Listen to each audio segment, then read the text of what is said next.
금단의 역사 시즌 1 EP 8대본 영조의 숙청 이인좌의 난과 신임사화 오프닝 탕평을 외친 왕이 가장 많은 피를 흘렸습니다. 형의 죽음으로 왕위에 올랐고 반란으로 왕권을 지켰으며 숙청으로 권력을 유지했습니다. 그는 조선 최장수 제위 군주가 되었고 백성을 사랑한 성군으로 기억됩니다. 영조, 그는 왜 이렇게 많은 사람을 죽여야 했을까요? 평화를 갈망했던 왕의 역설적인 폭력, 그 이면을 파헤칩니다. 인트로. 안녕하세요 여러분. 금단의 역사 시즌 1 8번째 이야기에 오신 것을 환영합니다. 오늘 우리가 만날 인물은 조선의 21대 왕 영조입니다. 영조는 조선 역사상 가장 긴 52년을 재위한 왕입니다. 탕평책을 실시하여 당파 싸움을 완화하려 했고 균역법을 시행하여 백성의 부담을 줄였으며 신문고를 부활시켜 민원을 직접 들었습니다. 그는 성군으로 평가받습니다. 하지만 그의 치세는 피로 시작되었습니다. 형 경종의 의문스러운 죽음, 신임사화의 대숙청, 이인좌의 난과 그 후 폭풍, 그리고 끊임없는 반대파 제거. 영조의 52년 재위 기간 동안 수많은 사람들이 역모로 몰려 죽었습니다. 그 숫자가 얼마나 되는지 정확히 알 수 없을 정도입니다. 왜일까요? 평화를 원했던 왕이 왜 이렇게 많은 사람을 죽여야 했을까요? 그 답은 영조의 출생에서부터 시작됩니다. 숙종의 아들로 태어났지만 서자였고 어머니는 천민 출신 무술이었습니다. 정통성에 대한 끊임없는 의심, 반대파의 도전, 그리고 자신의 콤플렉스. 오늘 우리는 이 시간 넘게 영조의 전 생애를 추적하며 그가 어떻게 왕이 되었는지, 왜 그렇게 많은 숙청을 단행했는지, 그리고 그 과정에서 그가 느꼈을 고뇌와 갈등을 살펴보겠습니다. 이것은 단순한 폭군의 이야기가 아닙니다. 정통성 없는 왕이 어떻게 왕권을 확립했는지 그 치열한 생존의 기록입니다. 준비되셨나요? 자, 이제 1694년 조선으로 떠나보시죠. 장면 1 연인군 시절, 왕이 될 수 없는 왕자. 천안 출생, 서자의 굴레. 1694년 9월 13일, 창덕궁의 한 후궁 처소에서 왕자가 태어났습니다. 아버지는 조선의 19대 왕 숙종, 어머니는 숙빈 최씨였습니다. 그렇게 태어난 아이가 바로 훗날 영조가 되는 연인군입니다. 하지만 연인군에게는 치명적인 약점이 있었습니다. 첫째, 서자였습니다. 정비가 아닌 후궁의 소생이었습니다. 둘째, 어머니의 신분이 너무 낮았습니다. 숙빈 최씨는 원래 무술이, 즉 궁녀 중에서도 가장 낮은 계급 출신이었습니다. 청소와 빨래를 하는 천민이었죠. 숙빈 최씨는 어느 날 빨래를 하다가 숙종의 눈에 띄었습니다.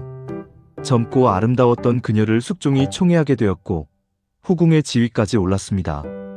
하지만 그녀의 천민 출신이라는 사실은 변하지 않았습니다. 조선시대에는 적서차별이 심했습니다.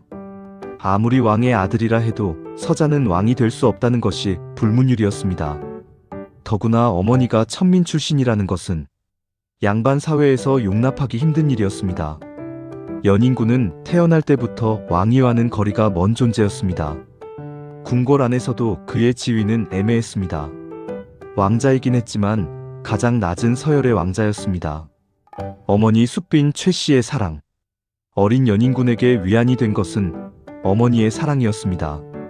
숙빈 최씨는 아들을 지극정성으로 키웠습니다. 호나 연인군의 어릴 때 이름. 너는 비록 서자지만 왕자다. 당당하게 살아야 한다. 어마마마, 저는 왕이 될 수 있나요? 숙빈 최씨는 아들을 안으며 말했습니다.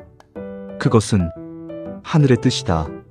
하지만 어떤 자리에 있든 훌륭한 사람이 되어야 한다. 예, 어마마마. 숙빈 최씨는 아들이 학문을 열심히 하도록 격려했습니다. 공부를 열심히 해라. 그것만이 너를 지켜줄 것이다. 연인군은 어머니의 말을 명심했습니다. 형 경종, 넘을 수 없는 벽. 연인군에게는 이복형이 있었습니다. 바로 경종입니다. 경종은 숙종과 희빈장 씨 사이에서 태어난 아들이었습니다. 비록 희빈장 씨도 천민 출신 무술이었지만 경종은 한때 정비의 아들로 책봉되었기에 적자로 인정받았습니다. 경종은 1690년생으로 연인군보다 4살 많았습니다. 1690년에 세자로 책봉되었고 숙종의 정식 후계자였습니다. 연인군은 어릴 때부터 형을 보며 자랐습니다. 경종은 병약했습니다. 자주 아팠고 건강이 좋지 않았습니다. 하지만 그는 세자였고 미래의 왕이었습니다. 연인군은 어릴 때부터 알았습니다. 자신은 절대 왕이 될 수 없다는 것을. 형님이 왕이 되실 것이다. 나는 평생 왕자로 살겠지. 어린 연인군은 때때로 형을 보며 생각했습니다. 형님은 병약하시다. 만약 형님께 무슨 일이 생긴다면? 하지만 곧 그런 생각을 지웠습니다. 아니다. 형님은 세자이시다. 건강하게 오래 사실 것이다. 연인군은 형을 존경했고 형에게 도전할 생각이 전혀 없었습니다. 하지만 운명은 예측할 수 없는 것이었습니다. 총명한 소년. 어린 연인군은 매우 총명했습니다. 5살 때부터 글을 배우기 시작했는데 놀라울 정도로 빨리 익혔습니다. 스승들은 감탄했습니다. 대구는 천성이 총명하십니다. 하루에 수십 글자를 외우십니다. 7살 때는 이미 천자문을 다 외웠고 10살 때는 사서삼경을 읽기 시작했습니다. 연인군은 특히 성리학에 심취했습니다. 주자의 글을 읽고 또 읽었습니다. 올바른 정치란 무엇인가? 왕도란 무엇인가? 비록 왕이 될 수 없는 신분이었지만 그는 통치에 대해 깊이 고민했습니다. 숙종은 가끔 아들의 공부를 확인했습니다. 연잉아, 요즘 무엇을 배우고 있느냐? 아바마마, 소신은 논어를 공부하고 있나이다. 논어 중에서 어떤 구절이 가장 마음에 드느냐? 정치를 함에 있어서는 덕으로 해야 한다는 구절이 마음에 듭니다. 숙종은 고개를 끄덕였습니다. 훌륭하다. 그 뜻을 잊지 마라. 검소한 생활, 평생의 습관. 연인군은 어릴 때부터 검소했습니다. 왕자임에도 불구하고 사치를 멀리했습니다. 화려한 옷을 입지 않았고 음식도 간소하게 먹었습니다. 어느 날 숙비인 최 씨가 아들에게 물었습니다. 호나, 다른 왕자들은 좋은 옷을 입고 맛있는 음식을 먹는데 너는 왜 항상 그렇게 소박하게 지내느냐? 연인군은 대답했습니다. 어마마마, 사치는 나라를 망치는 것입니다. 왕실부터 검소해야 백성들도 검소하게 살 것입니다. 네가 아직 어린데 어찌 그런 생각을 하느냐? 책에서 배웠습니다. 역사를 보면 사치한 왕들은 모두 나라를 망쳤습니다. 숙비인 최 씨는 아들이 기특하면서도 걱정스러웠습니다. 이 아이는 왕이 될 그릇이다. 하지만 서자인데. 연인군의 검소한 생활 습관은 평생 이어졌습니다. 훗날 왕이 된 후에도 그는 검소하기로 유명했습니다. 불안한 왕실, 당쟁의 소용돌이.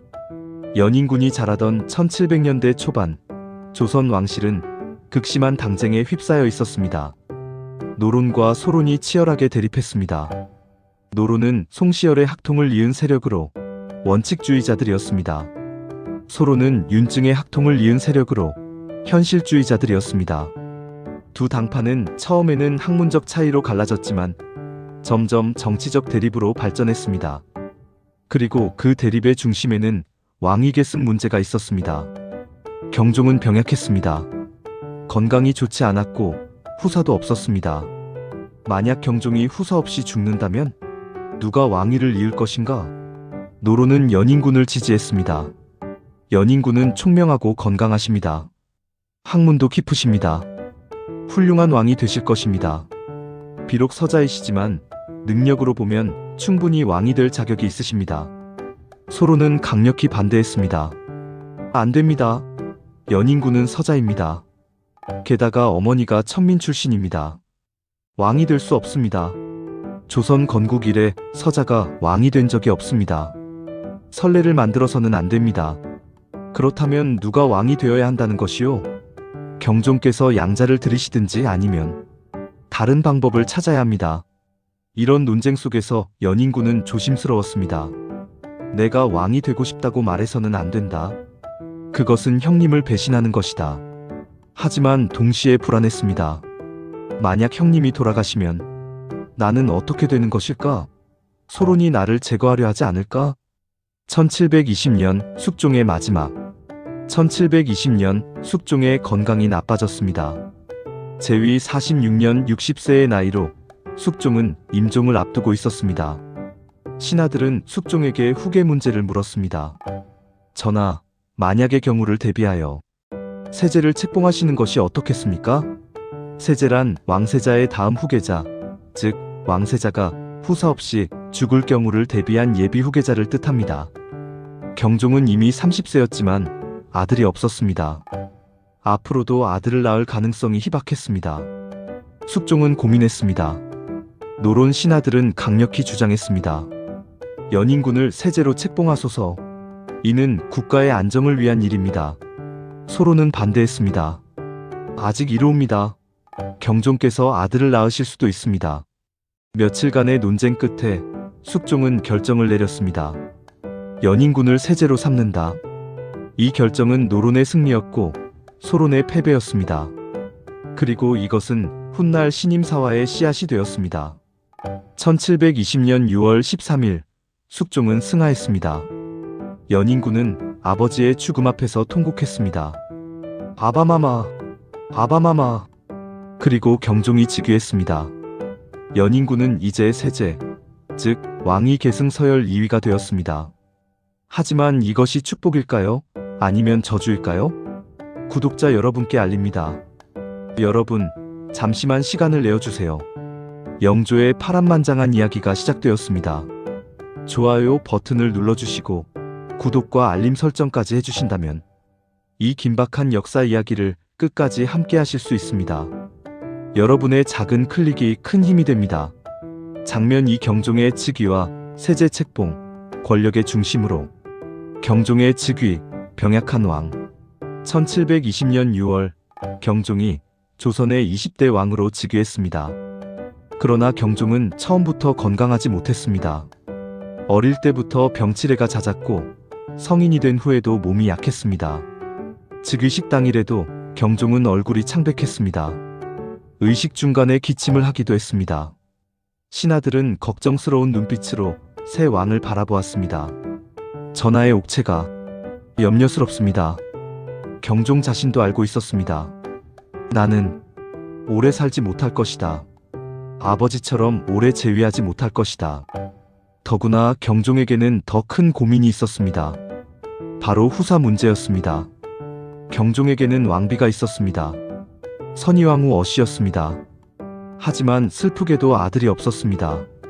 여러 후궁도 있었지만 역시 아들을 낳지 못했습니다. 30세가 넘도록 아들이 없다는 것은 앞으로도 아들을 낳을 가능성이 매우 낮다는 뜻이었습니다.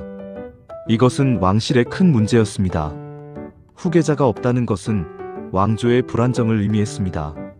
노론의 압박, 세제 책봉 강행. 경종이 즉위한 직후 세제 책봉 문제가 본격적으로 논의되었습니다. 노론은 강력하게 주장했습니다. 연인군을 정식으로 세제로 책봉해야 합니다. 영의정 김창집을 비롯한 노론 4대신이 앞장섰습니다. 김창집, 이의명, 이건명, 조태채. 이들은 모두 노론의 핵심 인물들이었습니다. 전하, 국가의 안위를 위해 세제 책봉은 시급합니다. 소론은 반대했습니다. 아직 이릅니다. 전하께서 아들을 낳으실 수 있습니다. 세제를 책봉하는 것은 전하께서 후사를 낳지 못한다고 단정하는 것입니다. 이는 불경입니다. 하지만 노론의 세력이 강했습니다. 그들은 조정의 핵심 요직을 장악하고 있었습니다. 경종은 난처했습니다. 세제를 책봉하지 않으면 국가가 불안하다. 하지만 책봉하면 내가 무능한 왕으로 보일 것이다. 결국 1721년 8월 연인군은 정식으로 세제로 책봉되었습니다. 연인군, 이제 28세가 된 그는 왕위 계승자가 되었습니다. 대전에서 세제 책봉 의식이 거행되었습니다. 세제 저하, 천세. 연인군은 복잡한 심정이었습니다. 이것이 정말 좋은 일인가? 형님은 어떻게 생각하실까? 세제빈 세제의 부인도 걱정했습니다. 세제 저하, 조심하셔야 합니다. 소론들이 저하를 좋게 보지 않습니다. 알고 있소. 더욱 조심하겠소. 연인군은 더욱 신중하게 처신했습니다. 정치에 관여하지 않았고 형 경종을 극진히 모셨습니다. 대리청정 논란, 위험한 제안. 세제 책봉 직후 노론은 더욱 대담한 제안을 했습니다.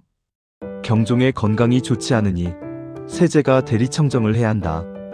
대리청정이란 왕이 정사를 보지 못할 때 세자나 세제가 대신 정치를 하는 것을 말합니다. 이것은 매우 위험한 제안이었습니다.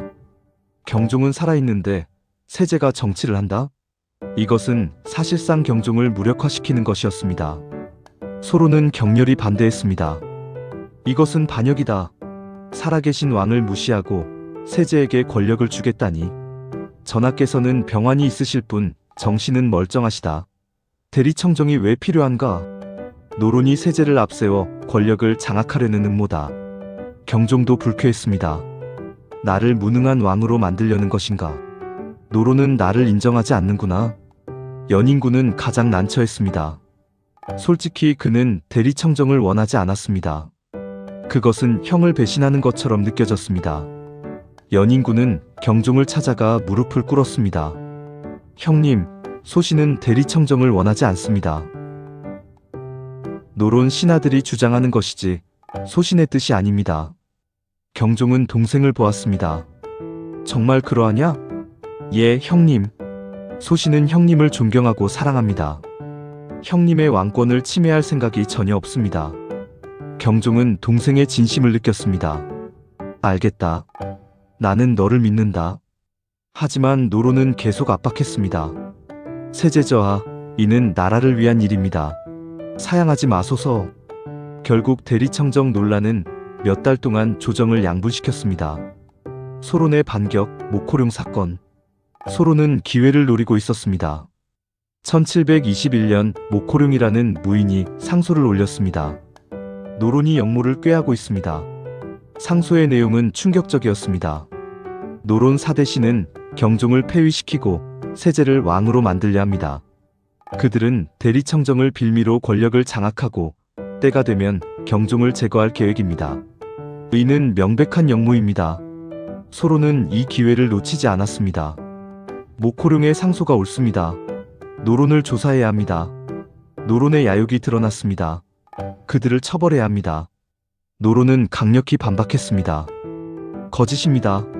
우리는 충성스러운 신하입니다. 목호룡은 소론의 사주를 받았습니다. 이것은 노론을 제거하려는 소론의 음모입니다. 양측의 대립은 극에 달했습니다. 경종은 혼란스러웠습니다. 누구의 말이 맞는가? 노론이 정말 역모를 꾀했는가? 아니면 소론의 모함인가? 1721년 말 긴장의 고조. 1721년 말 조정의 분위기는 극도로 험악했습니다. 노론과 소론은 서로를 역적으로 몰았습니다. 조정회의는 매번 싸움터가 되었습니다. 노론은 역적이다. 소론이야말로 충신을 모함하는 간신이다. 경종은 불안했습니다. 건강도 나빴고 정치적으로도 압박받았습니다. 연인군은 조심스러웠습니다. 어느 편도 들 수 없었습니다. 그는 궁궐 안에 틀어박혀 지냈습니다. 책을 읽고 명상을 하고 조용히 시간을 보냈습니다. 나는 그저 형님을 보필하고 싶을 뿐이다. 왜 이렇게 복잡한가? 그리고 1721년 12월 드디어 폭풍이 몰아쳤습니다. 신임사화의 시작이었습니다. 잠깐, 여러분의 생각은? 여러분, 연인군의 처지가 어땠을까요? 왕이 계승자가 되었지만 형과 신하들 사이에서 줄타기를 해야 하는 상황. 댓글로 여러분의 의견을 남겨주세요. 그리고 좋아요와 구독, 알림 설정 부탁드립니다. 장면 3 신임사화, 피의 시작. 신임사화의 발발, 노론의 몰락. 1721년 12월 경종은 중대한 결단을 내렸습니다. 소론의 주장을 받아들여 노론을 숙청하기로 한 것입니다. 경종은 소론 신하들을 불러 물었습니다. 목호룡의 상소가 사실이라고 보는가?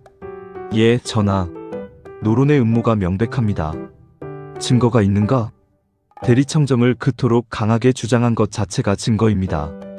그들은 전하의 왕권을 빼앗으려 했습니다. 경종은 분노했습니다. 그렇다. 노론은 나를 무시했다. 나를 무능한 왕으로 만들려 했다. 노론 사대신을 체포하라. 김창집, 이의명, 이건명, 조태채. 노론의 핵심 인물 4명이 체포되었습니다. 죄목은 역모였습니다. 경종을 폐위시키고 세제를 왕으로 만들려 했다. 노론 사대신은 억울함을 호소했습니다. 김창집이 외쳤습니다. 아닙니다. 우리는 충성스러운 신하입니다. 나라를 위해 헌신했을 뿐입니다. 이의명도 항변했습니다. 대리청정은 국가의 안정을 위한 제안이었습니다. 역모가 아닙니다. 하지만 소용없었습니다. 이미 경종과 소론은 결심했습니다. 노론을 제거하기로. 신문과 고문. 노론 사대신에 대한 신문이 시작되었습니다. 너희가 세제를 왕으로 만들려 했지? 아닙니다. 대리청정을 주장한 이유가 무엇이냐? 국가의 안정을 위함이었습니다. 거짓말. 너희는 권력을 탐했을 뿐이다. 신문은 가혹했습니다. 고문도 가해졌습니다. 하지만 노론 사대신은 끝까지 역모를 부인했습니다. 우리는 역적이 아니다. 충신이다. 한편 다른 노론 인사들도 연루되었습니다. 수십 명이 체포되었고 수백 명이 파직되었습니다. 노론 계열의 신하들은 조정에서 대거 숙청되었습니다. 조정은 소론이 장악했습니다. 연인군의 공포. 노론이 숙청되는 것을 보며 연인군은 공포에 떨었습니다. 노론은 나를 지지했다. 그들이 나 때문에 죽는 것은 아닌가. 연인군은 경종을 찾아갔습니다. 형님, 소신에게 말씀하실 것이 있으시면 말씀하소서. 경종은 동생을 보았습니다. 너와는 상관없는 일이다. 노론이 잘못한 것이다. 소신은 형님을 배신한 적이 없습니다. 안다. 너를 의심하지 않는다. 경종은 진심이었습니다. 그는 동생을 믿었습니다. 하지만 소론은 달랐습니다. 세제 폐위론의 등장. 노론이 숙청된 후 소론 과격파는 다음 목표를 정했습니다. 바로 연인군이었습니다. 세제도 노론과 한통속입니다. 세제를 폐위시켜야 합니다. 일부 과격한 소론 신하들이 공공연하게 주장했습니다. 세제는 노론이 앞세운 허수아비입니다. 세제를 폐위하고 다른 사람을 왕위 계승자로 삼아야 합니다. 경종께서 양자를 들이시면 됩니다. 연인군은 공포에 떨었습니다. 나도 죽는 것인가? 노론처럼 밤마다 악몽을 꾸었습니다. 자신이 체포되어 역적으로 몰리는 꿈이었습니다. 세제빈이 남편을 걱정했습니다. 세제저하, 어찌하시렵니까? 모르겠소. 나는 아무것도 할 수 없소. 연인군은 무력했습니다. 그저 하늘의 뜻을 기다릴 수밖에 없었습니다. 경종의 결단, 동생 보호. 하지만 예상외로 경종이 연인군을 보호했습니다. 소론이 세제 폐위를 주장하자 경종은 단호히 거부했습니다. 안 된다. 하오나 저나 세제가 노론이 잘못한 것이지 세제가 잘못한 것이 아니다. 세제도 연루되어 있을 가능성이. 증거가 있느냐? 세제가 역모에 가담했다는 증거를 대라. 소론 신하들은 할 말이 없었습니다. 실제로 연인군이 역모에 가담했다는 증거는 없었습니다. 경종은 계속 말했습니다. 세제는 내 동생이다. 선왕께서 정하신 세제이다. 세제를 폐위시키는 것은 선왕의 유지를 거스르는 것이다. 나는 세제를 믿는다. 그가 나를 배신하지 않을 것을 안다. 경종의 확고한 태도에 소론도 물러설 수밖에 없었습니다. 연인군은 형에게 깊이 감사했습니다. 형님께서 저를 지켜주셨다. 은혜를 잊지 않겠습니다. 1722년 5월 노론 사대신의 처형. 1722년 5월 노론 사대신은 결국 사형당했습니다. 김창집, 이의명, 이건명, 조태채. 그들은 끝까지 무죄를 주장했지만 소용없었습니다. 처형 직전 김창집이 하늘을 보며 말했습니다. 하늘이 아신다. 우리는 역적이 아니다. 충신이다. 이의명도 외쳤습니다. 역사가 우리의 억울함을 밝혀줄 것이다. 그들은 처형되었습니다. 이것이 바로 신임사화입니다. 또한 수많은 노론 계열 인사들이 유배되거나 파직되었습니다. 노론은 거의 붕괴 직전까지 갔습니다. 연인군은 이 모든 것을 지켜보며 마음이 무거웠습니다. 그들은 나를 지지했기에 죽었다. 내 탓인가? 죄책감이 밀려왔습니다. 1722만 1724년 불안한 평화. 신임사화 이후 2년간 조정은 소론이 완전히 장악했습니다. 연인군은 조용히 지냈습니다. 정치에 관여하지 않았고 궁궐 밖으로도 나가지 않았습니다. 나는 책이나 읽겠소. 하루 종일 경전을 읽고 글을 쓰고 명상을 했습니다. 가끔 경종을 문안했습니다. 형님, 안녕하시옵니까? 그래, 고맙다. 소신은 항상 형님의 건강을 걱정하고 있습니다. 너의 마음을 안다. 형제는 서로를 아꼈습니다. 정치적 대립과는 별개로 그들은 형제였습니다. 하지만 경종의 건강은 계속 나빠졌습니다. 1724년 초부터 경종은 자주 알아누웠습니다. 연인군은 형을 극진히 간호했습니다. 형님, 약을 드십시오. 고맙다, 동생아. 쾌차하시기를 기도하겠습니다. 하지만 경종의 상태는 호전되지 않았습니다. 그리고 1724년 8월, 역사의 한 장면. 신임사화는 영조의 인생에 큰 영향을 미쳤습니다. 자신을 지지했던 사람들이 역적으로 몰려 죽는 것을 지켜본 트라우마. 이것이 훗날 영조의 정치 스타일을 결정했습니다. 좋아요와 구독으로 응원해주세요. 장면 사경종의 죽음과 영조의 즉위, 의혹의 시작. 1724년 8월 개장 사건. 1724년 8월 경종의 건강이 특히 나빴습니다. 8월 20일경부터 경종은 심한 복통을 호소했습니다. 배가 아프다. 의원들이 달려왔지만 원인을 알 수 없었습니다. 그런데 며칠 후 누군가 경종에게 게장을 올렸습니다. 게장은 경종이 좋아하는 음식이었습니다. 게장이라. 오래간만이군. 경종은 게장을 먹었습니다. 하지만 그날 밤부터 경종의 상태가 급격히 악화되었습니다. 배가 너무 아파. 경종은 심한 설사와 구토를 했습니다. 의원들이 필사적으로 치료했지만 소용없었습니다. 경종의 임종. 1724년 8월 25일 경종은 임종을 맞았습니다. 연인군이 형의 침전으로 달려갔습니다. 형님. 경종은 힘겹게 눈을 떴습니다. 동생아, 왔구나. 형님, 정신을 차리소서. 경종은 동생의 손을 잡았습니다. 너를 부탁한다. 형님, 무슨 말씀이십니까? 나라를 잘 부탁한다. 형님. 경종은 미소 지었습니다. 너는 좋은 왕이 될 것이다. 그것이 마지막 말이었습니다. 경종은 조용히 숨을 거두었습니다. 재위 4년 37세의 짧은 생애였습니다. 연인군은 형의 시신 앞에서 통곡했습니다. 형님, 가지 마십시오. 진심이었습니다. 그는 정말 형을 사랑했습니다. 며칠 동안 식음을 전폐하고 울었습니다. 독살 의혹. 하지만 곧 불길한 소문이 돌기 시작했습니다. 경종이 독살당했다. 누가? 연인군이 왕위를 차지하기 위해 형을 독살했다. 물론 아무런 증거도 없었습니다. 단지 소문일 뿐이었습니다. 하지만 이 소문은 빠르게 퍼져나갔습니다. 특히 게장 이야기가 문제였습니다. 경종께서 게장을 드신 후 급사하셨다. 그 게장에 독이 들어 있었다. 누가 게장을 올렸는가? 연인군의 측근이다.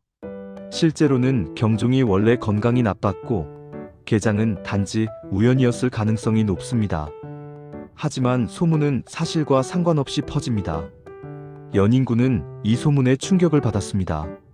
나를, 형님을 죽인 역적으로 보는구나. 1724년 8월 25일 즉위. 1724년 8월 25일 경종이 승하한 바로 그날 연인군은 조선의 21대 왕으로 즉위했습니다. 31세의 나이였습니다. 즉위식은 조용했습니다. 축하하는 분위기가 아니었습니다. 형이 죽은 지 몇 시간 만에 왕이 된 것이니 당연했습니다. 영조는 옥좌에 앉았습니다. 신하들이 절을 올렸습니다. 전하, 천세. 하지만 그들의 눈빛은 차가웠습니다. 특히 소론 신하들은 적대적이었습니다. 영조는 느꼈습니다. 이들은 나를 인정하지 않는다.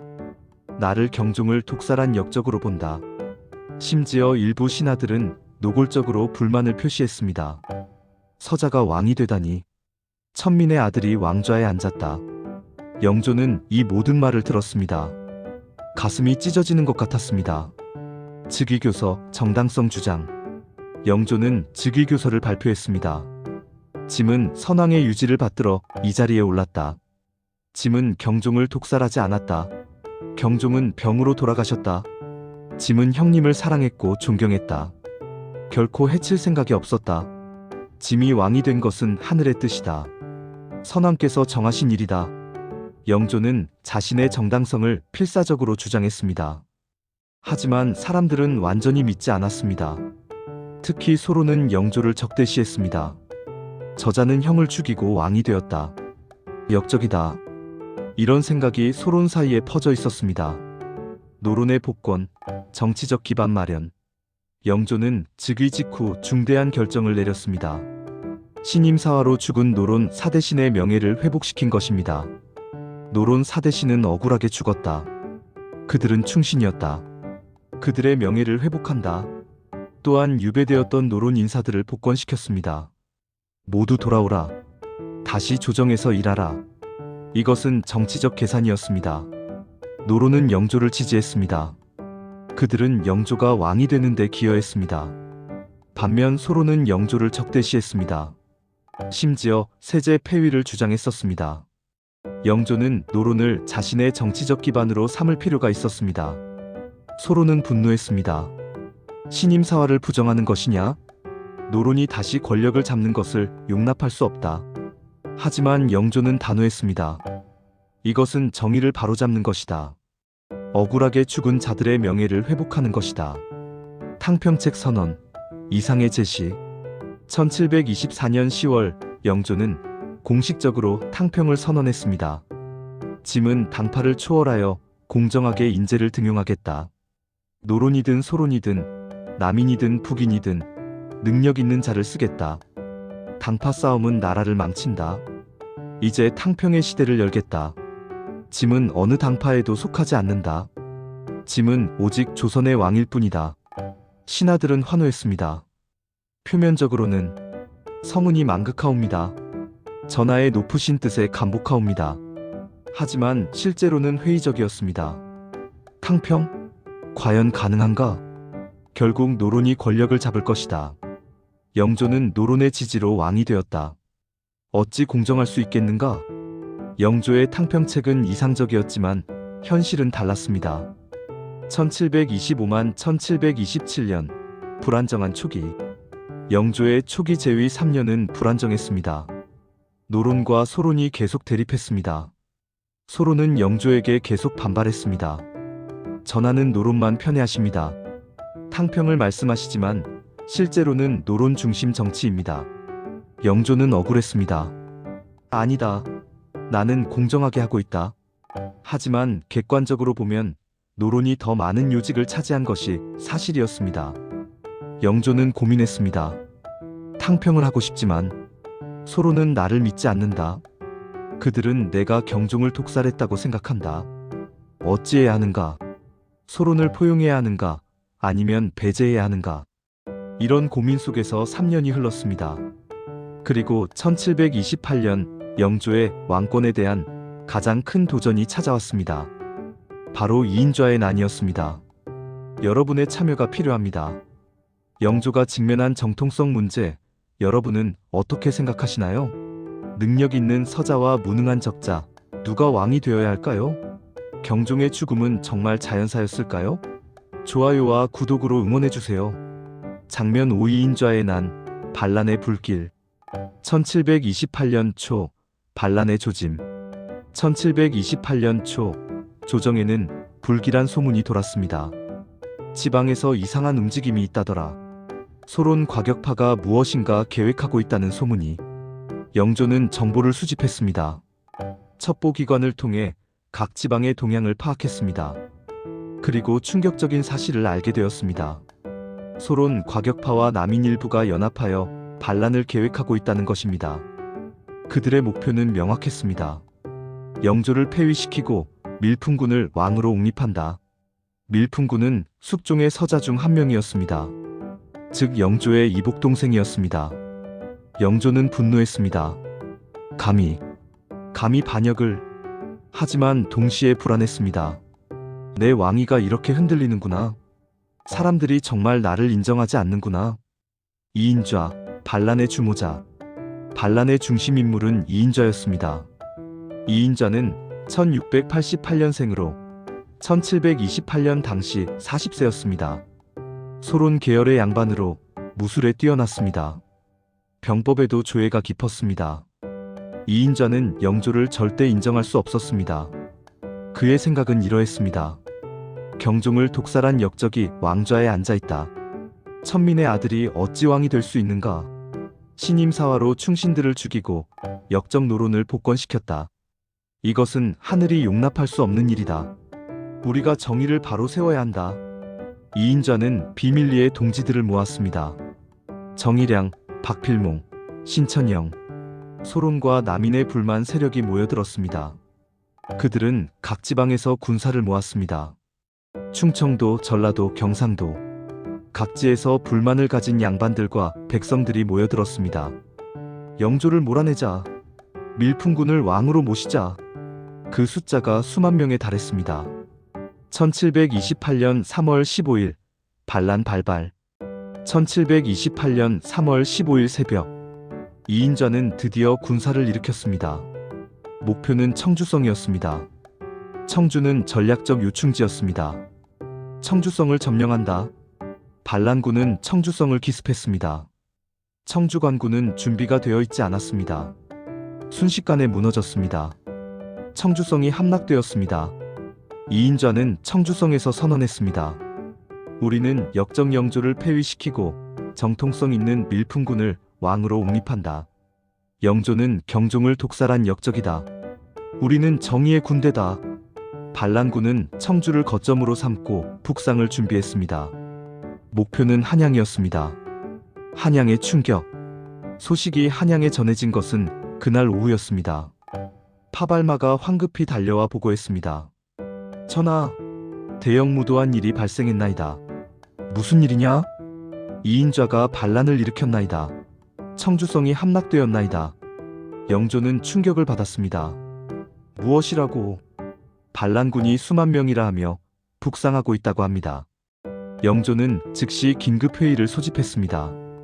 대신들이 모였습니다. 어찌해야 하겠는가? 신하들은 당황했습니다. 즉시 토벌군을 보내야 합니다. 누가 지휘할 것인가? 병력은 얼마나 필요한가? 32. 영조의 고뇌와 결단. 영조는 충격적인 제안을 했습니다. 짐이 친히 출정하겠다. 신하들은 경악했습니다. 전하, 안 됩니다. 왕께서 직접 전장에 나가신다는 것은 너무 위험합니다. 만약 전하께 무슨 일이라도 생기시면 어찌하겠습니까? 하지만 영조는 단호했습니다. 이것은 짐의 왕권에 대한 도전이다. 짐이 직접 나서야 한다. 백성들에게 보여주어야 한다. 짐이 정통성 있는 왕임을. 영조의 눈에는 눈물이 맺혀 있었습니다. 사람들이 나를 인정하지 않는다.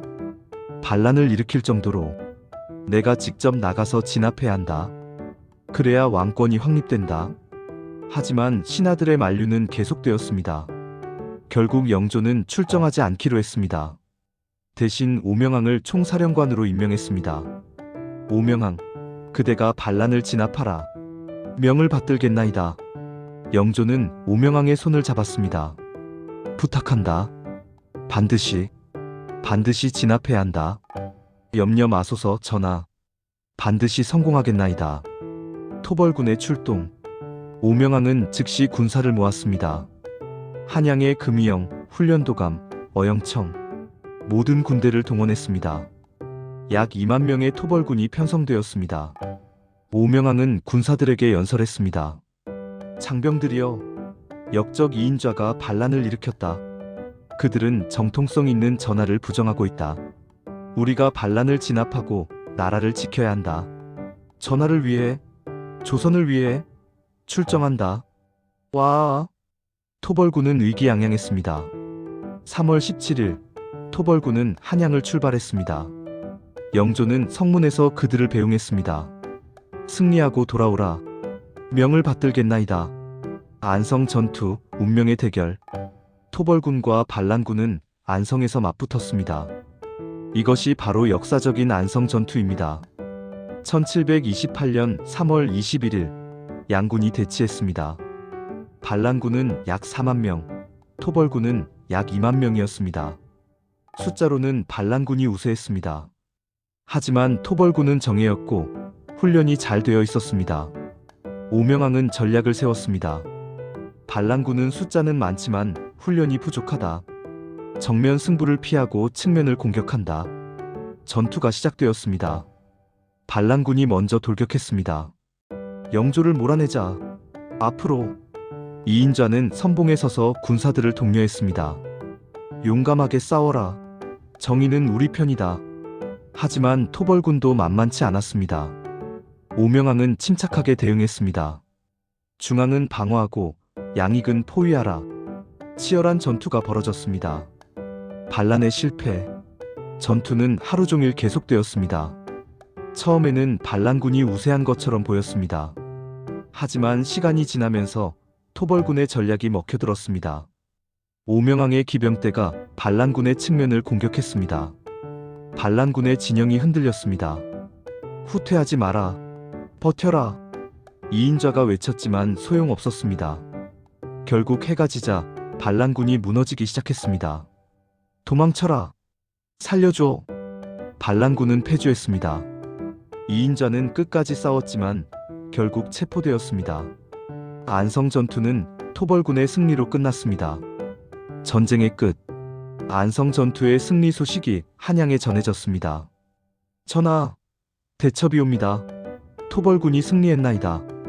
영조는 안도의 한숨을 쉬었습니다. 오명왕이 해냈구나. 이인좌가 체포되었나이다. 다른 반란군들은 대부분 항복하거나 도주했습니다. 영조는 하늘에 감사했습니다. 하늘이 짐을 도우셨다. 하지만 동시에 씁쓸했습니다.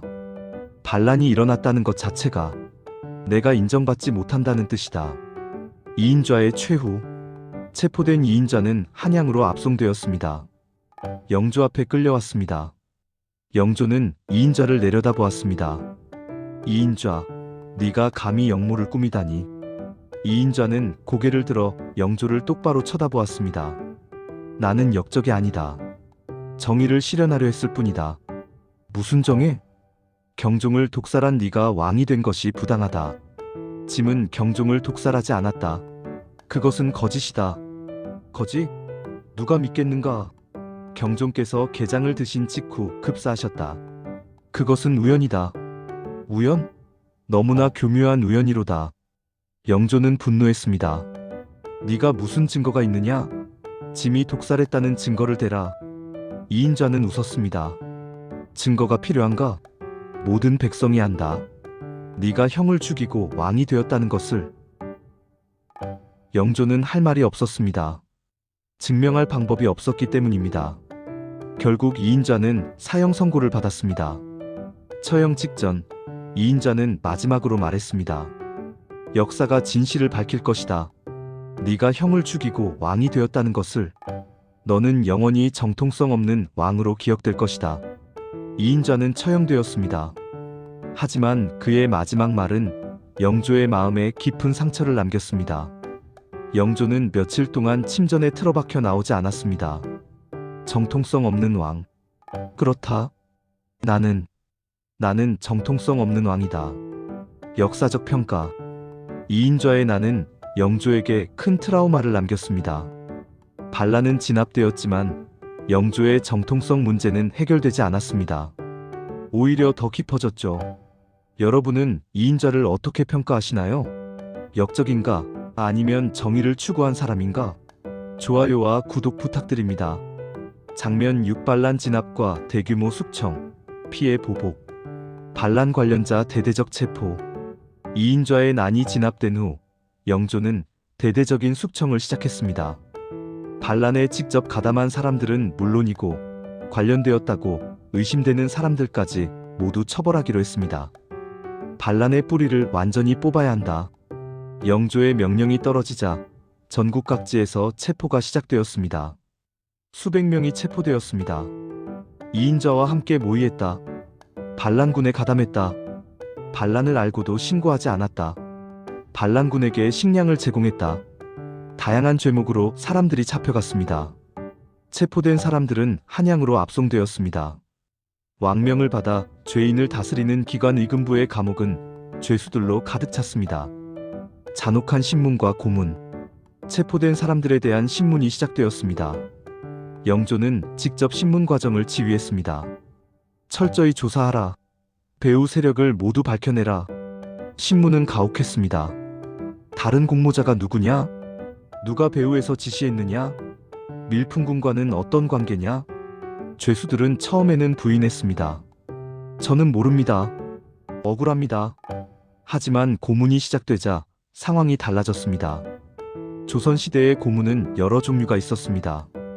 곤장, 주리틀기, 압슬 등 고문의 고통을 견디지 못한 사람들은 거짓 자백을 하기 시작했습니다.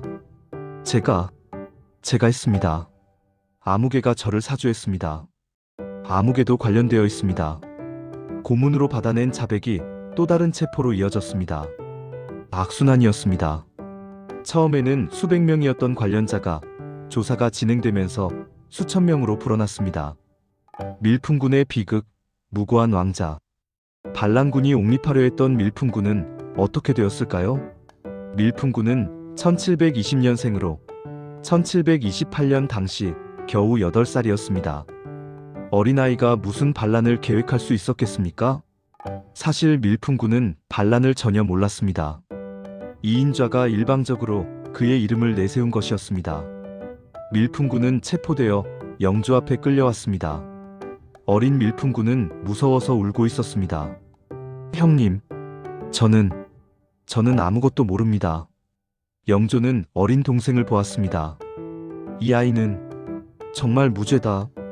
이인좌가 이용한 것뿐이다. 영조도 알고 있었습니다. 밀풍군이 무고하다는 것을. 하지만 정치적으로 밀풍군을 살려둘 수 없었습니다. 신하들이 압박했습니다. 전하, 밀풍군을 그대로 두면 또 다른 반란의 명분이 됩니다. 이번에는 이인좌였지만 다음에는 또 누가 밀풍군을 내세울지 모릅니다. 국가의 안정을 위해 결단을 내리셔야 합니다. 영조는 며칠 동안 고뇌했습니다. 밤마다 잠을 이루지 못했습니다. 동생을 죽여야 하는가? 무고한 8살 아이를. 하지만 결국 냉혹한 정치적 판단을 내렸습니다. 밀풍군을 사사하라. 명령을 내린 후 영조는 혼자 통곡했습니다. 미안하다. 동생아, 형이 미안하다. 밀풍군은 사사되었습니다. 영조는 동생의 죽음 앞에서 눈물을 흘렸습니다. 장례는 조용히 치러졌습니다. 영조는 밤에 몰래 동생의 묘소를 찾아갔습니다. 미안하다. 정말 미안하다. 네가 무죄라는 것을 형은 안다. 하지만 형도 살아야 했다. 왕권을 지켜야 했다. 용서해다오. 부디 용서해다오. 영조는 평생 이 죄책감을 안고 살았습니다. 소론 대숙청, 당파의 붕괴. 이인좌의 난의 주모자들이 대부분 소론이었기 때문에 소론 전체가 숙청의 대상이 되었습니다. 물론 모든 소론이 반란에 가담한 것은 아니었습니다. 대부분의 소론은 충성스러운 신하였습니다. 반란과는 무관했습니다. 하지만 영조는 소론을 믿을 수 없었습니다. 소론은 지물적으로 본다. 세제 폐위를 주장했고 이제는 반란을 일으켰다. 언제든 다시 반란을 일으킬 수 있다. 뿌리를 뽑아야 한다. 소론 신하들이 대거 파직되었습니다. 일부는 유배되었고 일부는 처형되었습니다. 심지어 반란과 직접적 관련이 없는 소론 신하들도 의심을 받았습니다. 당신은 이인좌를 알았는가? 예, 알았습니다만 친하지는 않았습니다. 친하지 않았다고? 같은 소론 아닌가? 그렇지만 의심스럽다. 조사가 필요하다. 이런 식으로 많은 소론, 신하들이 조사를 받고 파직되었습니다. 소론 세력은 거의 붕괴 직전까지 갔습니다. 노론의 완전한 권력 장악. 반면 노론은 완전히 조정을 장악했습니다. 영조는 노론을 믿었습니다. 노론은 자신을 지지했고 신임사화 때도 자신을 위해 희생당했습니다. 노론은 충신이다. 그들을 신뢰한다. 노론 신하들이 조정의 핵심 요직을 모두 차지했습니다. 영의정, 좌의정, 우의정 모두 노론이었습니다. 이조, 호조, 예조, 병조, 형조, 공조 등 6조의 판서들도 대부분 노론이었습니다. 영조의 탕평책은 사실상 실패한 것이었습니다. 탕평을 말했지만 실제로는 노론 일당 독재가 되어버렸습니다. 일부 신하들이 조심스럽게 간언했습니다. 전하, 탕평을 말씀하셨는데 조정이 노론으로만 채워졌습니다. 영조는 답답해했습니다. 짐도 한다. 하지만 어찌하겠는가? 소론은 믿을 수 없다. 남인을 등용하시는 것은 어떻습니까? 남인도 일부 이인좌의 난에 가담하지 않았는가? 그렇다면 노론만이 짐을 진정으로 지지한다. 영조는 탕평을 하고 싶었지만 현실적으로 불가능했습니다. 처형의 날들 1728년 여름부터 가을까지 거의 매일 처형이 있었습니다. 이인자와 주모자들은 능지처 참몸을 찢어 죽이는 극형을 당했습니다. 다른 반란 가담자들도 참수형을 당했습니다. 한양의 형장에서는 피가 마르지 않았습니다. 백성들은 이 광경을 지켜보았습니다. 어떤 이는 말했습니다. 역적들이 벌을 받는구나. 당연한 일이다. 하지만 어떤 이는 속삭였습니다. 너무 많은 사람이 죽는다. 무고한 사람도 있을 텐데. 영조가 무서운 왕이구나. 처형당한 사람의 수는 정확히 알 수 없습니다. 기록에 따라 다르지만 수백 명에서 1000명 이상으로 추정됩니다. 죄책감과 정당화, 영조의 내면. 영조는 밤마다 악몽을 꾸었습니다. 꿈속에서 죽은 사람들이 나타났습니다. 이인좌, 밀품군, 그리고 수많은 처형된 사람들. 그들은 피투성이가 된 채로 영조를 향해 손을 뻗었습니다. 왜 우리를 죽였느냐? 우리는 억울하다. 너는 폭군이다. 영조는 꿈에서 깨어나 식은땀을 흘렸습니다. 나는 잘못한 것인가? 하지만 낮이 되면 스스로를 정당화했습니다. 아니다. 그들이 먼저 반란을 일으켰다. 나는 왕권을 지킨 것뿐이다. 만약 그들을 용서했다면 또 다른 반란이 일어났을 것이다. 밀품군도 어쩔 수 없었다. 정치적으로 살려둘 수 없었다. 나는 옳은 일을 했다. 하지만 마음 깊은 곳에서는 죄책감이 사라지지 않았습니다. 영조는 불경을 읽으며 죽은 이들을 위해 기도했습니다. 부처님, 그들의 영혼이 편히 쉬기를. 백성들의 반응. 백성들은 이 모든 일을 어떻게 받아들였을까요? 일부는 영조를 지지했습니다. 반란을 진압하신 것은 잘하신 일입니다. 나라가 안정되었습니다. 하지만 일부는 불만을 가졌습니다. 너무 많은 사람을 죽였다. 무고한 사람도 많이 죽었다는데. 영조가 폭군은 아닐까? 영조는 이런 평판을 신경 썼습니다. 백성들이 나를 폭군으로 볼까? 나는 폭군이 아닌데. 그래서 더욱 탕평을 강조했습니다. 짐은 폭군이 아니다. 짐은 공정한 왕이다. 탕평을 실천하겠다. 하지만 행동과 말이 일치하지 않았습니다. 여러분의 생각은? 영조의 대규모 숙청, 어떻게 생각하시나요? 왕권을 지키기 위해 불가피한 조치였을까요? 아니면 과도한 보복이었을까요? 특히 8살 밀품군의 죽음은 정당화될 수 있을까요? 댓글로 의견 나눠주시고 좋아요와 구독 부탁드립니다. 장면 7 탕평책의 제시도와 백성을 위한 개혁. 1730년대 탕평의 이상 제1000명. 이인좌의 난 이후 영조는 다시 한번 탕평책을 강조했습니다. 짐의 목표는 여전히 당파를 초월한 공정한 정치이다. 숙청의 피바람이 지나간 후 영조는 반성했습니다. 나는 너무 많은 사람을 죽였다. 이것은 좋지 않다. 탕평을 해야 한다. 진정한 탕평을 해야 한다. 1730년대에 들어서면서 영조는 실제로 탕평을 실천하려 노력했습니다. 노론뿐만 아니라 소론, 남인에게도 관직을 주기 시작했습니다. 물론 핵심 요직은 여전히 노론이 차지했지만 그래도 다른 당파에게도 기회를 주었습니다. 능력 있는 자라면 당파를 가리지 않겠다. 예를 들어 남인 출신의 채제공을 등용했습니다. 소론, 온건파 중에서도 능력 있는 이들을 발탁했습니다. 신하들 중 일부는 감동했습니다. 전하의 공정함에 감복하옵니다. 하지만 일부는 여전히 회의적이었습니다. 결국 노론이 권력을 쥐고 있지 않은가? 이것은 진정한 탕평이 아니다. 탕평비 건립, 상징적 조치. 1742년 영조는 성균관에 탕평비를 세웠습니다. 탕평비는 커다란 돌에 탕평의 정신을 새긴 비석이었습니다. 비석에는 이렇게 새겨져 있었습니다. 탕평. 그리고 그 아래에 설명이 새겨졌습니다. 당파를 초월하여 공정하게 인재를 쓴다. 이것이 왕의 도리다. 영조는 이 비석 제막식에 직접 참석했습니다. 성균관의 유생들과 신하들이 모였습니다. 영조는 비석 앞에서 연설했습니다. 이 비석은 짐의 정치 철학을 담고 있다. 짐은 어느 당파에도 속하지 않는다. 짐은 오직 조선의 왕일 뿐이다. 노론이든 소론이든 남인이든 북인이든 능력 있는 자를 쓰겠다. 당파로 사람을 차별하지 않겠다. 모든 신하는 이를 명심하라.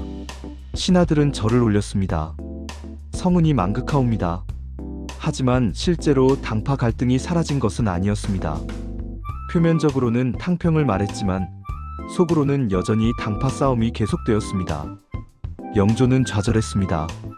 왜 이들은 당파를 버리지 못하는가? 균역법 시행 - 백성을 위한 개혁. 영조는 백성을 위한 정책에도 힘을 쏟았습니다. 가장 대표적인 것이 1750년에 시행된 균역법입니다. 당시 백성들은 군포라는 세금을 내야 했습니다. 군포는 원래 군대에 가지 않는 대신 내는 세금이었습니다. 양인 남자는 1년에 2필의 군포를 내야 했습니다. 이것은 매우 무거운 부담이었습니다. 가난한 농민들에게는 감당하기 힘든 세금이었습니다. 게다가 부정부패도 심했습니다. 지방 관리들이 군포를 과도하게 징수하거나 죽은 사람에게도 군포를 부과하는 경우가 많았습니다. 백성들의 불만이 컸습니다. 영조는 이 문제를 해결하기로 했습니다. 군포를 절반으로 줄이겠다. 1750년 균역법이 공포되었습니다. 군포를 2필에서 1필로 줄였습니다. 절반으로 감소시킨 것입니다. 신하들 중 일부는 반대했습니다. 전하, 국가 재정이 부족해집니다. 군포를 줄이면 군사비를 어떻게 충당하겠습니까? 영조는 단호했습니다. 부족한 재정은 다른 방법으로 메우겠다. 백성이 먼저다. 어업세, 염세 등을 조정하여 보충하겠다. 백성의 부담을 덜어주는 것이 급선무다. 균역법은 백성들에게 큰 호응을 얻었습니다. 전하께서 우리를 생각해 주시는구나. 세금이 절반으로 줄었다. 이제 좀 살만하다. 백성들은 영조에게 감사했습니다. 영조는 이런 백성들의 반응에 기뻤습니다. 그렇다. 나는 폭군이 아니다. 나는 백성을 사랑하는 왕이다. 신문고 부활, 민심 듣기. 영조는 신문고를 부활시켰습니다. 신문고란 백성들이 직접 왕에게 억울함을 호소할 수 있는 제도였습니다. 궁궐 문 앞에 큰 북이 걸려 있고 억울한 일이 있는 백성은 누구나 그 북을 칠 수 있었습니다. 북을 치면 왕이 직접 그 사람의 억울함을 들어주는 것입니다.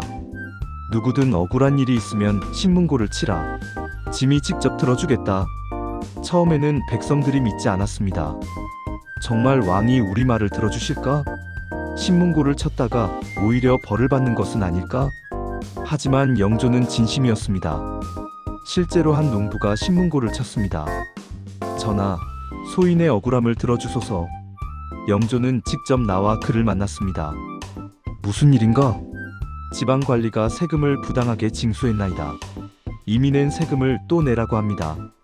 영조는 즉시 조사를 명령했습니다. 즉시 조사하라. 사실이라면 그 관리를 처벌하라. 조사 결과 농부의 말이 사실이었습니다. 그 그 지방 관리는 파직되고 처벌받았습니다. 이 일이 알려지면서 백성들은 감동했습니다. 전하께서 정말 백성을 아끼시는구나. 신문고가 진짜로 작동하는구나.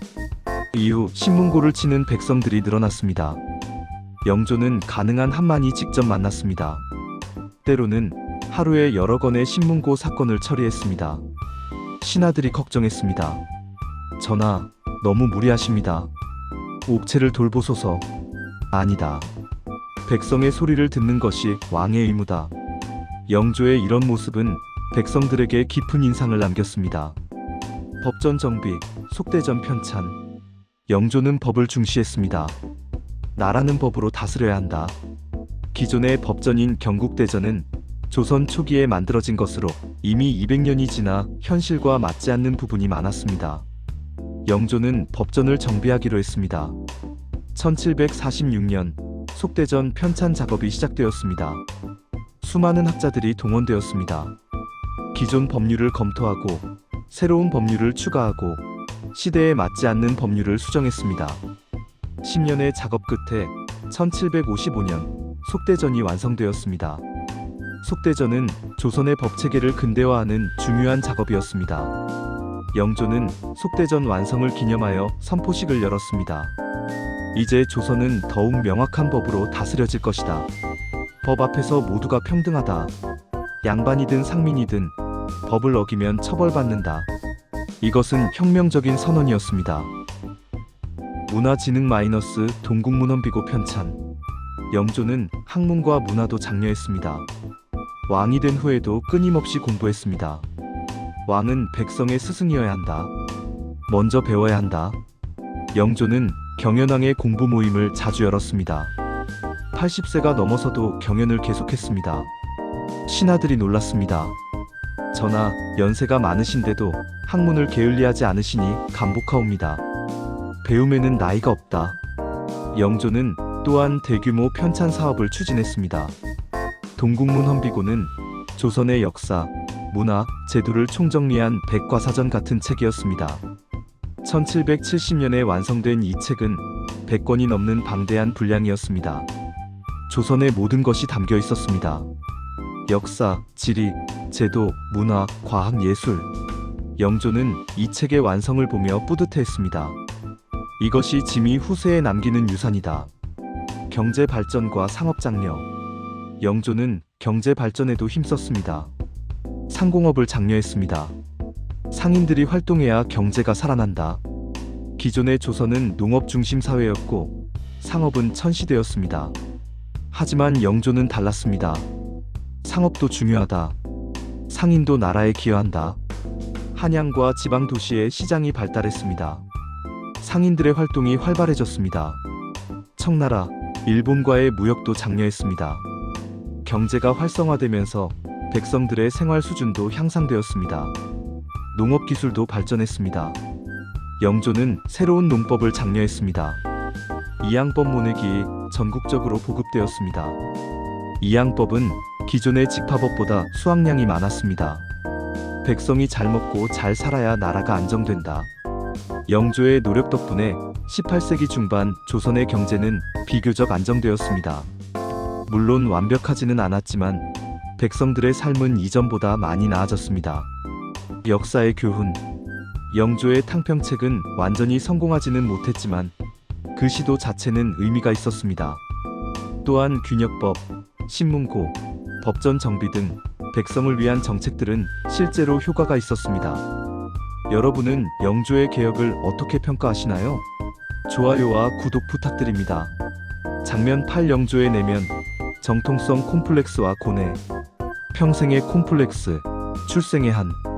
영조는 왕이 된 후에도 자신의 출생에 대한 콤플렉스를 버리지 못했습니다. 어머니 숙빈 최씨가 무술이 출신이라는 사실. 이것은 영조에게 평생의 트라우마였습니다. 신하들이 가끔 이를 언급하면 영조는 격분했습니다. 어느 날 조정회의에서 한 신하가 실수로 이런 말을 했습니다. 전하의 어머님께서는 비록 신분이. 영조는 즉시 얼굴이 빨개졌습니다. 감히 짐의 어머니를 모욕하느냐? 전하, 소신은 그런 뜻이. 밖으로 나가라. 당장 그 신하는 파직되었습니다. 하지만 혼자 있을 때 영조는 상처받았습니다. 밤에 홀로 침전에 앉아 중얼거렸습니다. 나는 정말 왕이 될 자격이 있는가? 천민의 아들이 왕좌에 앉아도 되는가? 사람들이 나를 어떻게 볼까?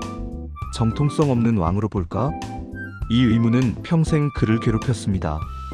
영조는 어머니 숙빈 최 씨를 극진히 모셨습니다. 어머니가 살아계실 때는 매일 문안을 드렸습니다. 어마마마 안녕히 주무셨습니까? 그래 고맙다. 소신이 무엇이든 해드리겠습니다. 숙빈 최 씨가 1718년에 승하했을 때 영조는 통곡했습니다. 왕이 된 후에는 어머니를 위해 화려한 묘를 조성했습니다. 그리고 자주 묘소를 찾아갔습니다. 어마마마 소신이 왔습니다. 소신은 이제 왕이 되었습니다. 하지만 사람들이 소신을 인정하지 않습니다. 천민의 아들이라고, 정통성이 없다고. 어마마마 소신이 잘못한 것인가요?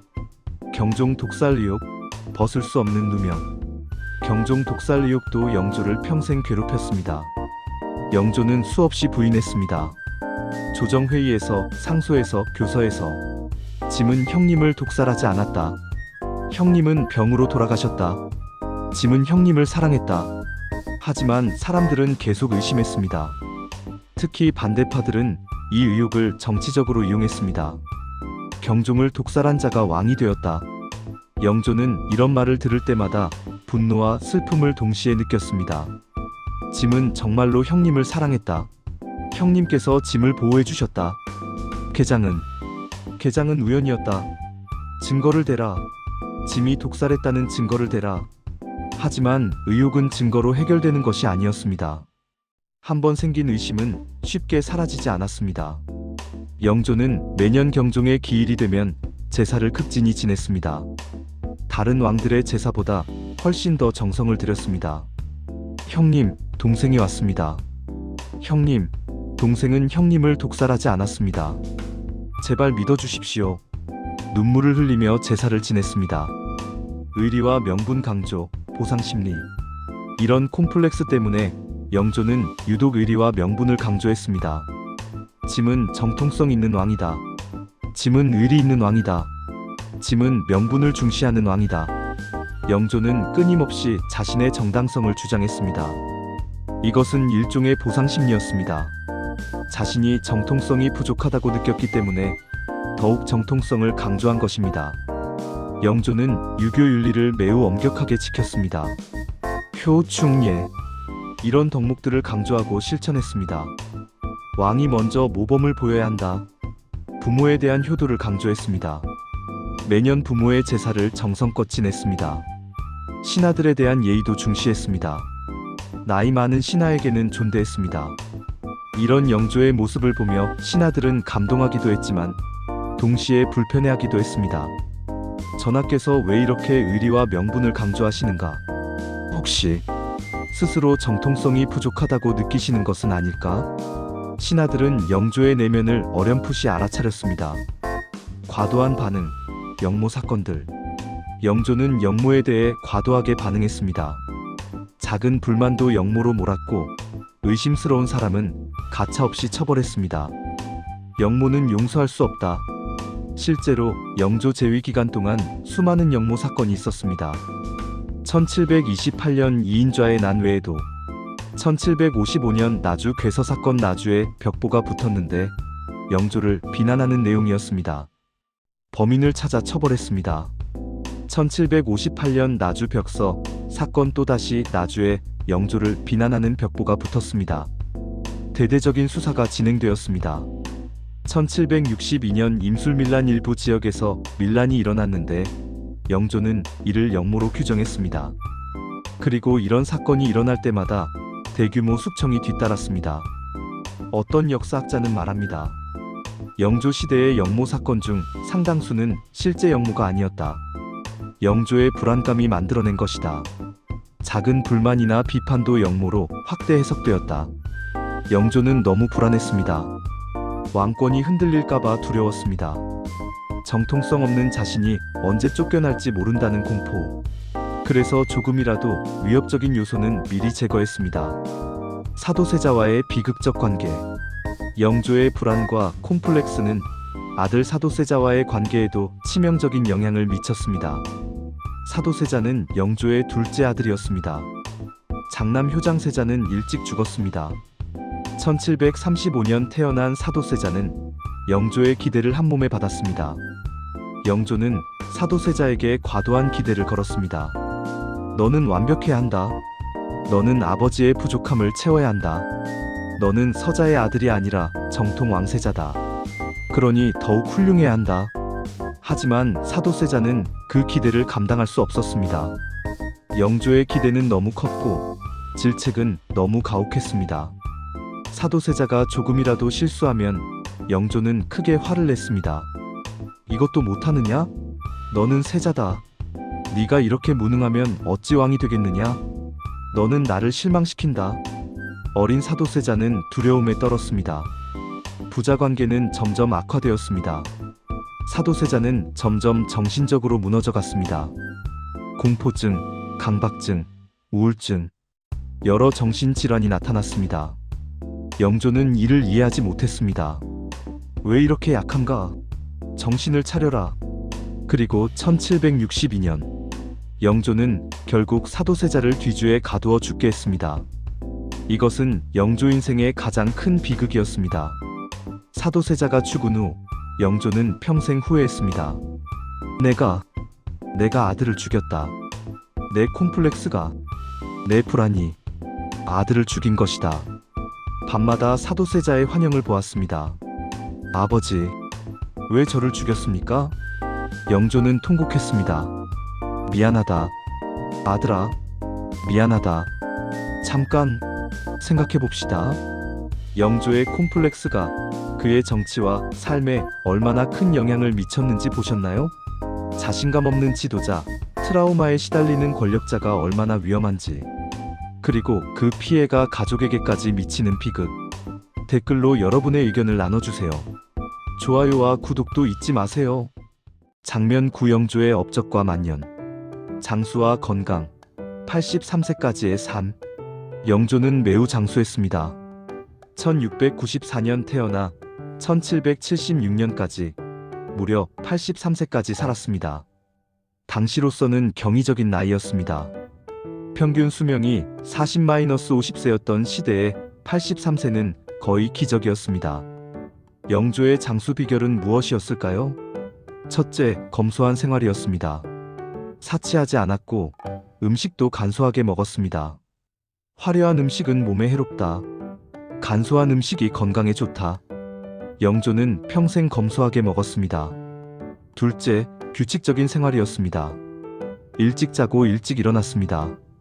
매일 같은 시간에 일어나고 같은 시간에 잠들었습니다. 규칙적인 생활이 건강의 기본이다. 셋째, 끊임없는 활동이었습니다. 80세가 넘어서도 정사를 직접 보았습니다. 나이는 숫자일 뿐이다. 정신이 건강하면 일을 할 수 있다. 넷째, 학문 활동이었습니다. 평생 책을 읽고 공부했습니다. 정신을 쓰면 늙지 않는다. 이런 생활 습관 덕분에 영조는 장수할 수 있었습니다. 손자 정조, 희망의 계승. 1762년 사도세자가 죽은 후 영조는 손자 정조를 후계자로 삼았습니다.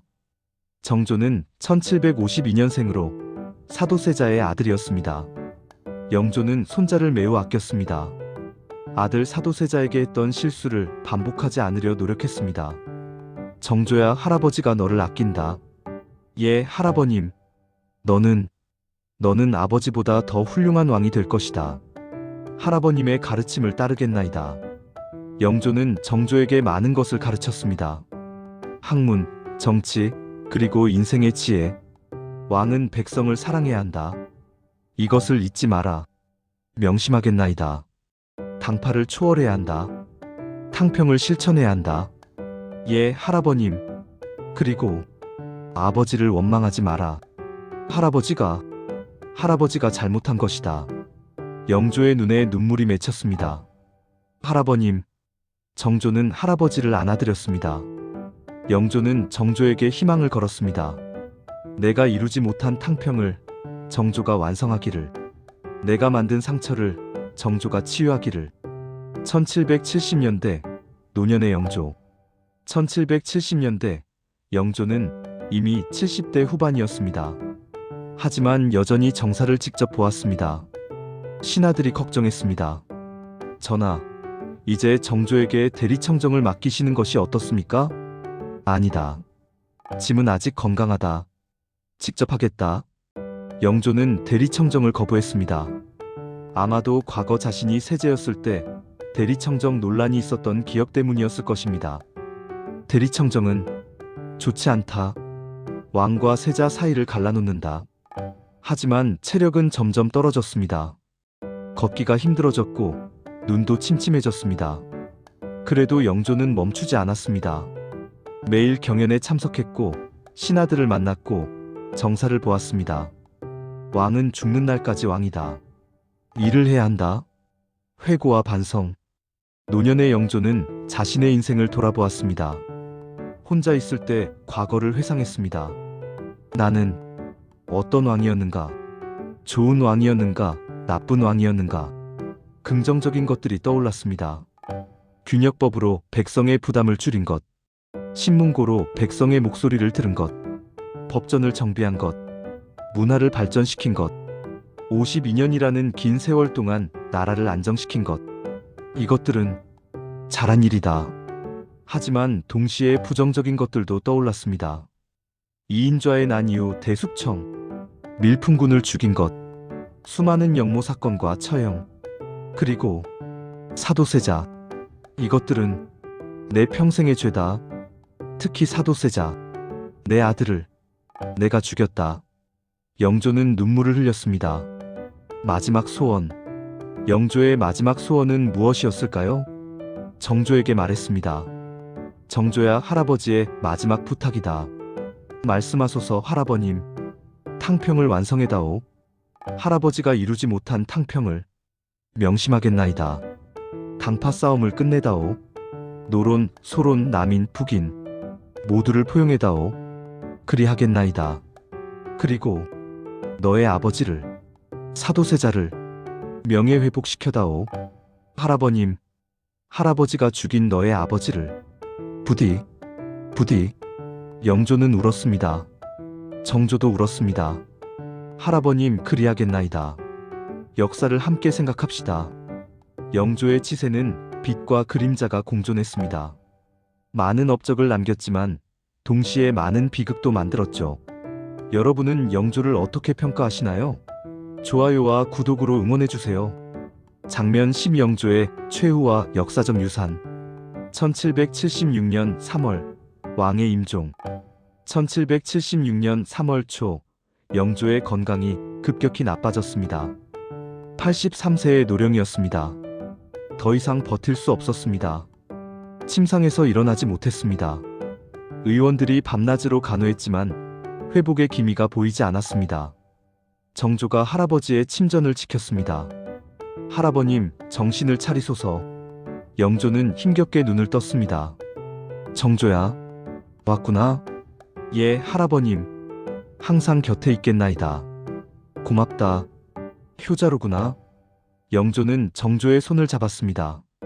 나라를 잘 부탁한다. 명심하겠나이다. 탕평을 잊지 마라. 잊지 않겠나이다. 백성을 사랑하거라. 그리하겠나이다. 영조는 잠시 숨을 고르고 다시 말했습니다. 정조야, 할아버지가 미안하다. 할아버님, 무슨 말씀이십니까? 너의 아버지를 죽인 것 평생 후회했다. 눈물이 흘러내렸습니다. 할아버님, 부디 아버지를 용서하고 명예를 회복시켜다오. 반드시 그리하겠나이다. 영조는 미소 지었습니다. 고맙다. 너는 좋은 왕이 될 것이다. 그리고 마지막으로 중얼거렸습니다. 짐은 최선을 다했다. 부족했지만 최선을. 1776년 3월 5일 새벽 영조는 조용히 숨을 거두었습니다. 제위 52년 조선 역사상 가장 긴 재위 기간이었습니다. 국장과 애도, 영조의 장례는 성대하게 치러졌습니다. 52년이나 재위한 왕이었으니 당연했습니다. 전국에서 백성들이 애도했습니다. 전하께서 돌아가셨다. 어떤 백성은 진심으로 슬퍼했습니다. 전하께서는 우리를 아끼셨다. 균역법으로 우리 부담을 줄여주셨다. 신문고를 부활시켜 우리 억울함을 들어주셨다. 83세까지 나라를 위해 일하셨다. 눈물을 흘리는 백성들도 있었습니다. 하지만 어떤 이는 복잡한 심정이었습니다. 많은 사람을 죽인 왕이기도 하지만, 아들을 뒤주에 가두어 죽인 왕이기도 하지만, 그래도 나라를 오래 안정시키긴 했지. 영조에 대한 평가는 엇갈렸습니다. 정조의 즉위, 할아버지의 뜻을 잇다. 정조가 조선의 22대 왕으로 즉위했습니다. 25세의 젊은 왕이었습니다. 정조는 즉위교서에서 할아버지의 유지를 받들겠다고 선언했습니다. 짐은 영조대왕의 탕평책을 계승하겠다. 당파를 초월하여 능력 있는 인재를 등용하겠다. 백성을 사랑하고 나라를 부강하게 만들겠다. 그리고 정조는 아버지 사도세자의 명예회복도 시작했습니다. 선대왕 영조께서 마지막으로 부탁하셨다. 사도세자의 명예를 회복하라고. 짐은 그 뜻을 받들어 아버지의 명예를 회복하겠다. 실제로 정조는 영조보다 더 성공적으로 탕평을 실현했습니다. 규장각을 설립하고 능력 있는 인재를 당파와 관계없이 등용했습니다. 남인, 소론, 노론 모두에게 기회를 주었습니다. 영조가 꿈꾸었던 탕평의 이상은 정조에 의해 어느 정도 실현되었습니다. 영조는 천국에서 미소 지었을 것입니다. 정조야, 잘하고 있구나. 역사적 평가, 성군인가 폭군인가. 영조에 대한 역사적 평가는 복잡합니다. 긍정적 평가 1. 52년의 장기 재위로 정치적 안정을 가져왔다. 2. 탕평책을 시도하여 당파 갈등 완화를 노력했다. 3. 균역법으로 백성의 부담을 크게 줄였다. 4. 신문고를 부활시켜 민원을 직접 들었다. 5. 법전을 정비하고 문화를 진흥시켰다. 6. 검소하고 근면한 왕으로 모범을 보였다. 7. 경제를 발전시키고 백성의 삶을 개선했다. 부정적 평가 1. 이인좌의 난 이후 과도한 숙청을 단행했다. 2. 정통성 콤플렉스로 많은 역모 사건을 만들어냈다. 3. 무고한 동생 밀풍군을 죽였다. 4. 아들 사도세자를 뒤주에 가두어 죽였다. 5. 탕평책을 주장했지만 실제로는 노론 중심 정치였다. 6. 역모에 대한 과도한 반응으로 공포 정치를 했다. 어느 쪽이 맞을까요? 아마도 둘 다 맞을 것입니다. 영조는 성군이면서 동시에 문제가 많은 왕이었습니다. 현대적재에서 현대 역사학자들은 영조를 다양하게 평가합니다. 어떤 학자는 말합니다. 영조는 자신의 한계와 싸운 인물이다. 출생의 콤플렉스, 정통성의 부재, 이런 약점을 가지고도 52년간 왕위를 유지하고 많은 업적을 남겼다는 것은 놀라운 일이다. 또 다른 학자는 말합니다. 영조의 문제는 그의 불안에서 비롯되었다. 정통성이 확실했다면 그렇게 많은 사람을 죽이지 않았을 것이다. 콤플렉스가 없었다면 사도세자와의 관계도 좋았을 것이다. 또 다른 학자는 이렇게 평가합니다. 영조는 불안한 개혁군주다. 개혁을 원했지만 불안 때문에 폭력적이 되기도 한 모순적 인물이다. 하지만 그럼에도 불구하고 조선 역사에서 중요한 왕이다. 영조가 우리에게 남긴 것. 영조는 우리에게 무엇을 남겼을까요? 첫째, 정통성의 중요성입니다. 지도자는 정통성이 있어야 합니다. 정통성 없는 지도자는 불안하고 불안한 지도자는 위험합니다. 영조의 평생 고뇌는 정통성 부족에서 비롯되었습니다. 둘째, 이상과 현실의 괴리입니다. 영조는 탕평이라는 아름다운 이상을 가졌지만 현실에서는 완전히 실현하지 못했습니다. 이상만으로는 부족합니다. 현실적인 방법과 진정성이 필요합니다. 셋째, 콤플렉스의 위험성입니다. 영조의 출생 콤플렉스는 평생 그를 괴롭혔고 많은 비극을 낳았습니다. 개인의 심리적 문제가 정치적 결과로 이어질 수 있습니다. 지도자의 정신 건강이 얼마나 중요한지를 보여줍니다. 넷째, 가족관계의 중요성입니다. 영조와 사도세자의 비극은 소통 부재와 과도한 기대에서 비롯되었습니다. 권력자도 인간입니다. 가족과의 건강한 관계가 필요합니다. 다섯째, 그럼에도 불구하고 노력의 가치입니다. 영조는 완벽하지 않았지만 최선을 다했습니다. 백성을 위하고 나라를 발전시키려 노력했습니다. 83세까지 왕의 책무를 다했습니다. 그 노력 자체는 인정받을 만합니다. 능참배, 후대 왕들의 추모. 영조가 묻힌 원릉은 경기도에 있습니다. 후대 왕들은 원릉을 찾아가 제사를 지냈습니다. 정조는 자주 찾아갔습니다. 할아버님, 정조가 왔습니다. 할아버님의 뜻을 이어 나라를 잘 다스리고 있습니다. 할아버님, 감사합니다. 그리고 편히 쉬소서. 순조, 헌종, 철종, 고종. 후대 왕들도 원릉을 찾았습니다. 영조는 조선 역사에서 중요한 왕으로 기억되었습니다. 드라마와 영화 속의 영조. 현대에 와서 영조는 많은 드라마와 영화의 소재가 되었습니다. 특히 사도세자와의 관계를 다룬 작품들이 많습니다. 영화 사도 2015에서는 송강호가 영조를 연기했습니다. 드라마 이산에서는 이순재가 영조를 연기했습니다. 이 작품들은 영조를 복잡한 인물로 그립니다. 폭군이 아니라 고뇌하는 아버지로, 불안에 시달리는 왕으로, 최선을 다했지만 실패한 인간으로. 이런 현대적 해석은 영조를 더 입체적으로 이해하게 합니다. 클로징.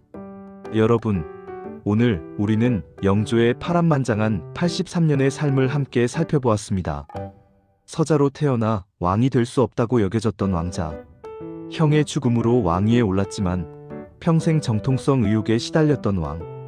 이인좌의 난을 진압하고 대규모 숙청을 단행한 강력한 군주. 하지만 동시에 탕평을 꿈꾸고 백성을 사랑했던 개혁가. 균역법으로 백성의 부담을 줄이고 신문고로 민원을 들었던 성군. 하지만 아들을 뒤주에 가두어 죽인 비극적 아버지. 영조는 모순덩어리였습니다.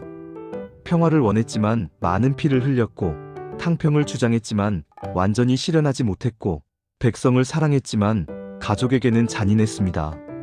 하지만 그는 분명 조선 역사에 큰 족적을 남긴 왕입니다. 52년이라는 최장 재위 기간 동안 조선을 안정시켰고 많은 개혁을 단행했으며 손자 정조에게 훌륭한 기반을 물려주었습니다. 영조의 이야기는 우리에게 묻습니다. 완벽하지 않은 지도자를 어떻게 평가해야 할까? 이상과 현실 사이에서 어떻게 균형을 잡아야 할까? 개인의 약점이 정치에 미치는 영향을 어떻게 이해해야 할까? 그리고 가장 중요한 질문. 과연 좋은 정치란 무엇인가? 이 질문들에 대한 답은 여러분이 찾아야 합니다. 다음 시간에는 정조 독살설의 진실 조선의 개혁군주는 왜 죽었나의 이야기로 찾아뵙겠습니다. 영조의 손자이자 조선의 마지막 개혁군주 정조.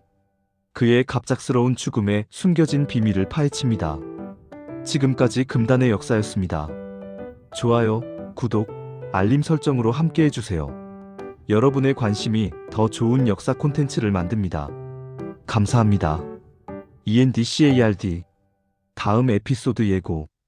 EP. 구정조 독살설의 진실 조선의 개혁군주는 왜 죽었나?